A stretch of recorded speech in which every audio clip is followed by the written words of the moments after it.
Guys, இன்னைக்கு நான் உங்ககிட்ட எத பத்தி பேச வந்திருக்கேன் அப்படின்னா, டைம் அப்படின்ற ஒரு விஷயத்த பத்தி தான் பேச வந்திருக்கேன்.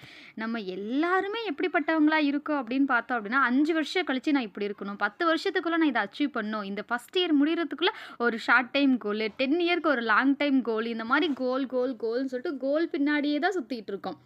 இதுக்கு நான் உங்களுக்கு கொண்டு வந்திருக்க போயம் ஹார்ட் அண்ட் கிளாக். இதுல போயட் வந்து ஹார்ட்டையும், கிளாக்கையும் கம்பேர் பண்றாரு. ஏன் அப்படி கம்பேர் பண்றாருன்னு பார்த்தோம் அப்படின்னா, ஹியூமன்ஸ் எல்லாருமே நம்ம எப்படி இருக்கோம் அப்படின்னா, சின்ன வயசுலேருந்தே கிளாக்கோட அந்த டிக் டாக் சவுண்டுக்கு தான் நம்ம ஏங்கிட்டு இருக்கோம்.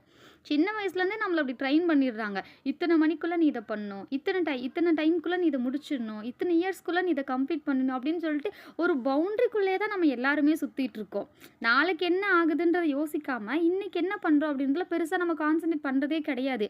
10 வருஷம் கழிச்சு பண்ண போற விஷயத்துக்காக இன்னைக்கு நம்ம எத்தனையோ விஷயத்த இழந்துக்கிட்டு தான் இருக்கோம். அதுக்கு வந்து போயட் என்ன சொல்றாரு அப்படின்னு பார்த்தோம் அப்படின்னா, நான் அப்படி இருக்கக்கூடாது அப்படின்னு சொல்லிட்டு அவரு டோட்டலா இந்த டைம் பின்னாடி நான் போகாம, நான் ஃபுல்லா போயம்ல ஃபோக்கஸ் பண்ண போறேன் அப்படின்னு சொல்லிட்டு நெறைய போயம்ஸ் எழுதுவாரு. நெறைய போயட்ரி அடிக்ட் ஆயிருவாரு.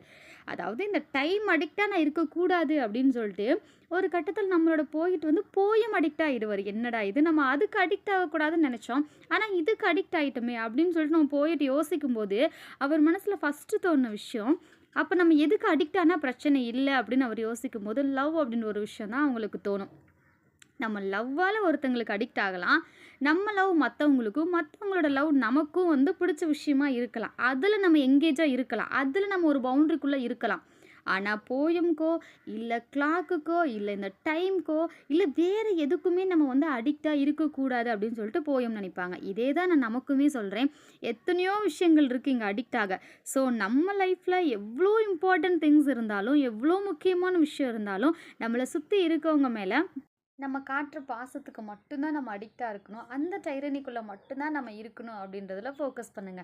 நமக்கு எந்த விஷயம் வேணுன்றதுல நம்ம எல்லாருமே கண்டிப்பா தெளிவா தான் இருப்போம். அதே மாரி அந்த விஷயத்துக்காக இன்னைக்கு நம்மள சுத்தி இருக்க யாரையுமே ஹர்ட் பண்ணிடாம, எல்லாரு கூடயும் கொஞ்சம் எங்கேஜா இருங்க. அந்த லவ்வ ஸ்ப்ரெட் பண்ணிக்கிட்டே இருங்க. Bye bye guys.